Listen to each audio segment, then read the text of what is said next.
If you find yourself wondering why feminism so often feels like one step forward, two steps back, or it feels like, feminism just isn't enough, that's because a lot of what we consider to be feminism, especially from the perspective of white women, is actually just white supremacy in disguise. As this commenter very aptly put it, it is a false power construct while still being compliant. Feminism was just invented to keep white women supporting the entire hierarchy. Let me show you something. The feminism that we have right now is top-down feminism. The closer you are to the top of the hierarchy, the more that your issues matter and the more chance that you're going to have of getting them resolved. I'm going to tag a video down here where I got this order from because I think this is a really good way for everybody to picture it, and the creator has a lot of good points that they made in that video, and I want y'all to watch it. The hierarchy essentially goes like this. White men are at the top.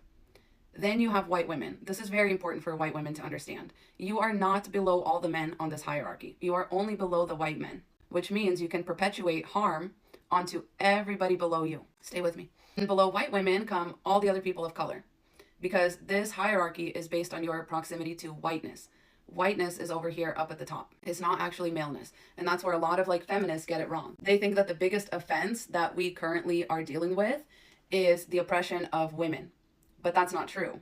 Some women are a lot less oppressed than others. And when you combine a racial element into it, it only compounds things. And so as much as white women want to be excused from their part in the oppression of people of color, they can't be. They can't be, because women's oppression has always existed everywhere. But once we brought whiteness and racism into the equation, you have to understand that's where everything changed. It's really your skin color that matters in this hierarchy. Because then underneath all of the people of color, then you'll find black men. And then at the very bottom, you'll find black women. Let me break that down for you why this doesn't work. And this is sort of how we've treated feminism as well, right? If white women take down white men, or they somehow get the same amount of rights as white men, then it'll be fine for everybody else, because women's issues are what matters here. That's what we're fighting for, right? Feminism. And I think that's where it all goes off the rails, because feminism is not more important than anti-blackness. And feminism is actually something that's been used to keep this structure very much in place. Not only is this a hierarchy of status, it's also a hierarchy of perspective. You'll see that the perspective narrows towards the top. What happens is white women say, let me escalate this issue to the top and give the men some more perspective so that they can create some room up here for us. The issue becomes escalated up to the top, and a little bit more space is created for women up at the top, right? And perhaps due to this, some of this also, trickles down and solves a couple of issues for POC, black men and black women, right? It trickles down a little bit. But for the most part, all that you've done as a white woman by escalating your issues up to white men is you have made things better for yourself. And you will see that there are margins on either side of this. These decisions made by most white women are still going to marginalize some white women, because there are women out here on the margins because they are non-conforming or because they are disabled, etc., right? You as women going to white men and asking for your rights back, which are inherent human rights, only reinforces the fact that it's white men's place to hand out these rights to whomever they please. And this reinforces the structure. This is all that feminism is. This is why Roe v. Wade is being rolled back, because the women are starting to get all too much in the white men's space, and the white men don't like that. So they're going to de-escalate the situation the best way they know how, by pressing down and oppressing everybody beneath them so that they can stay up here at the top. And every time we go to them and ask for our rights back, we reinforce the structure. It's like, oh, just vote for whoever's the guy that's going to do this and do the least harm to women. That's what keeps the structure structuring, okay? That's what keeps it in place. You need to understand that as a white woman, since you don't face the amount of oppression that the people below you face, you also have less perspective. Just like you feel like white men don't really have a whole lot of perspective when it comes to being a woman, you need to understand that as a white woman, you don't have the perspective of a POC or a black man or a black woman. The best you can do is just trickle down what you know and what matters to you to the people down here. The bulk of their marginalization lies out here. Okay, they're not worried about the same things that you're worried about. This hierarchy is also a representation of not only privilege, perspective, and power.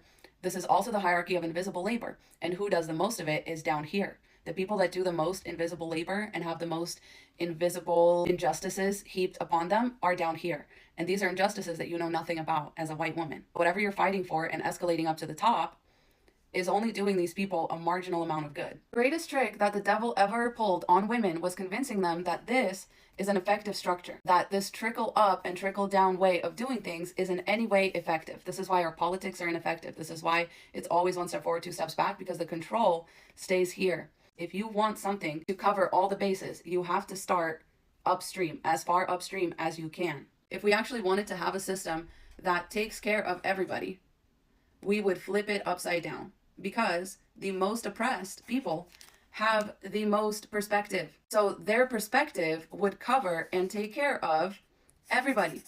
This is abundance. This is what we call abundance. Okay, this is scarcity. This is a scarcity mindset. This is an abundance mindset. If we truly don't want to have marginalized people, then we have to have really wide margins. Because what I see a lot of white women feminists doing, especially in my comments, since I started making these types of videos, is they try to create false equivalencies, right? They'll speak from up here and they'll say, oh, but I don't have privilege because I'm disabled. You're disabled and white. Imagine being disabled and black. Oh, I don't have privilege because I'm a single mother. Imagine being a single mother and black. So you would have racism and sexism and prejudice being compounded 3 times over than a white woman who's a single mother. We have a lot of sympathy and pity for white women who are single mothers compared to black women who are single mothers. And I know that's not saying much, white women who are single mothers. Imagine even more blame being placed on you because of the color of your skin. You can't. That's why when you say, oh, I'm not privileged, you're lying. You're lying and you're being really selfish. And you're not considering the people that are out here on margins that you could have never even imagined. Now, if we would just listen to black women and abolish all of the power structures, then nobody would have to worry about being looked down on for being a single mother. The liberation of black women requires the deconstruction of all of those prejudiced views. That would help everybody, okay? Not just some people, the way that this structure does. This is why feminism is just, it's fake politics, it's fake news. You really want to talk about abolishing the power structure and giving everybody equal power, this is the only way to do it. This, you're wasting your time. You're wasting your time. You're going to be escalating your issues to your oppressor, who can always choose to press back down on you and everybody else that's below you. And you haven't helped anybody, not even yourself, because your rights will always be in jeopardy. This will always be a precarious place for you to exist as a white woman. Instead, if we were all able to be liberated from the furthest margins of our society, right? Out here are disabled black women. Out on the very margins of our society are disabled black women who are in jail awaiting their trials for reasons that white women can't even dream of, like lying about your address to send your child to a better school. There's a black woman who's been to prison for that. That is actually insane, because I know so many white people who have lied about anything and everything under the sun, including taxes, including everything, and not been punished for it as badly as this black mother was punished just for wanting a better life for her child. And this is her trying to operate within this system, right? But it's the easiest, she's the easiest for the system to oppress, because everybody else's liberation is conditional. It's conditional on other people suffering. When it comes to white women fighting for women's rights, those rights are predicated on other people still suffering. It doesn't work. That's why the structure keeps growing back like a weed, because you're not pulling up the weed with the root. You're like trimming the weed and being like, man, why does it keep growing back? Because you're allowing it to feed on all of these people and grow back every time. The only way to stop the weed from growing is to flip this upside down. And you will see how this creates an equal distribution of power, perspective, everything. And this never ever will. When you go from the top down and you claim that everything is going to trickle down, that's because you don't know what's going on down here. And if you knew, then you would actually be safer. As a marginalized white woman, all of your problems on the margin would be taken care of by a system like this. Because if black disabled women could structure the world the way that they would want to structure it, there would be enough perspective for everybody to do whatever they want to do. But because we have this merit-based climb to the top all over each other kind of system, the only way you get to the top of this by being beautiful, able-bodied, rich, you know, there's all of these conditions that are really outside of your control. And it's basically just like a lottery. Whereas this would be a sure thing. This is really just white supremacy. Feminism, as we know it, is just white supremacy light.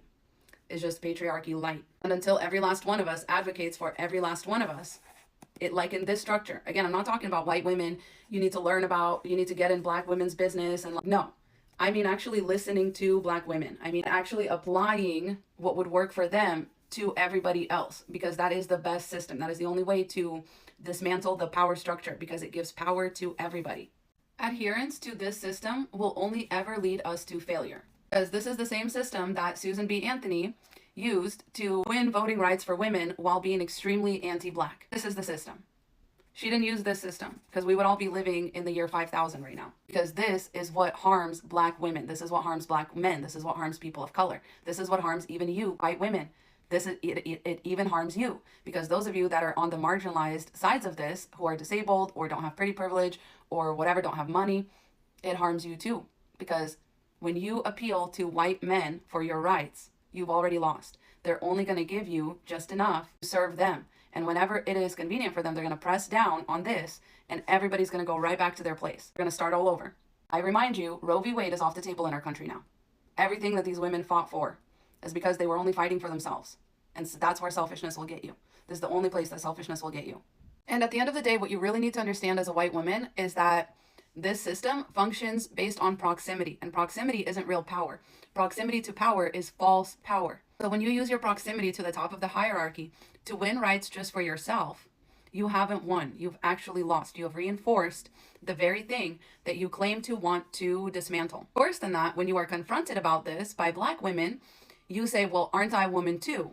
Aren't we all women? And it's like, no, because you used your proximity to white men in order to enact any type of change. If you were really serious, you would use your proximity as a woman to Black women, and you would care about their issues. But you don't get to play the woman card when you use your proximity to whiteness and maleness to solve your own problems and nobody else's. This is a useless system. And this harms Black people so much. This harms people of color so much because it makes white people like the deciders, right? It's white women appealing to white men to win a lot of rights for themselves and a little bit of rights for everybody else, and all these people are supposed to be thankful. That's crazy. But for those of you willing to be brave and to stay and to listen, I want to finish this video with an excerpt from How to Be an Anti-Racist by Ibram X. Kendi. This is from a chapter called Failure, which is what we're doing right now, y'all. That's what we're doing right now. To understand why racism lives is to understand the history of anti-racist failure. Why people have failed to create anti-racist societies. To understand the racial history of failure is to understand failed solutions and strategies. To understand failed solutions and strategies is to understand their cradles, failed racial ideologies. Incorrect conceptions of race as a social construct as opposed to a power construct. Of racial history as a singular march of racial progress as opposed to a duel of anti-racist and racist progress. Of the race problem as rooted in ignorance and hate as opposed to powerful self-interest. All come together to produce solutions bound to fail. Terms and sayings like I'm not racist, and race neutral, and post-racial, and colorblind, and only one race, the human race, and only racists speak about race, and Black people can't be racist, and white people are evil, are bound to fail in identifying and eliminating racist power and policy. Stratagems flouting intersectionality are bound to fail the most degraded racial groups. Healing symptoms instead of changing policies is bound to fail in healing society. Challenging the conjoined twins separately is bound to fail to address economic racial inequity. Gentrifying integration is bound to fail non-white cultures. All of these ideas are bound to fail because they have consistently failed in the past. But for some reason, their failure doesn't seem to matter. They remain the most popular conceptions and strategies and solutions to combat racism because they stem from the most popular racial ideologies. So as long as white women keep doing this whole like, we're all women, men are the real enemy kind of thing, we're not going to get absolutely fucking anywhere. So you need to stop. You need to stop. Yes, we are all women, and that to you as a white woman should mean something else than what it currently means right now. It should mean that you are willing to listen to Black women. It should mean that you're willing to listen about where racism plays out in your life because our systems are built upon it. Again, y'all will rah-rah so loud when I talk about the invisible labor of women. Oh, the invisible labor of women, the raising children and birthing children and doing the house, doing all that. How about the Black women that had to both go to work and raise children their entire history? Not only what you experienced, but then some, and then some. We're all women, aren't we? How come you only care about yourself? You don't care about other women? That's fucking concerning. Because it would mean admitting something a little less than flattering about yourself. Fucking get over yourself. Jesus Christ. Do you want liberation for everybody or not? Or are you really just okay with this exchange, going back and forth for hundreds and hundreds of years? More. These repetitive failures exact a toll.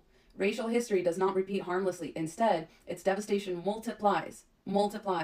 When generation after generation repeats the same failed strategies and solutions and ideologies, rather than burying past failures in the caskets of past generations.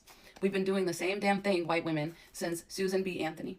It's been the same shit over and over again. We talk about abortion without talking about how that affects Black women. We talk about right to work, and we don't talk about how Black women have always had to work. And we never talk about how Black women are demonized for wanting to raise their children as a stay-at-home mom. But it's okay to be a stay-at-home mom if you're white and if your husband brings home a salary. But it's not okay to be a stay-at-home mom if you're Black and you're using SNAP benefits. But for some reason, it is okay to do that if you're a white single mom because everybody needs a little bit of help. You're not automatically considered lazy or a freeloader if you're a white mom living off of EBT or SNAP benefits because everybody needs a little bit of help. That's where these failed ideologies get you time and time again. Unless you've advocated for the most marginalized person, you've done absolutely nothing. And the cycle is just going to keep repeating itself. And again, if you don't like this, you can fucking leave. To the rest of you, I have some faith that we can turn this around. Don't think you're going to stop hearing me talk about this. I love you all so much. Godspeed.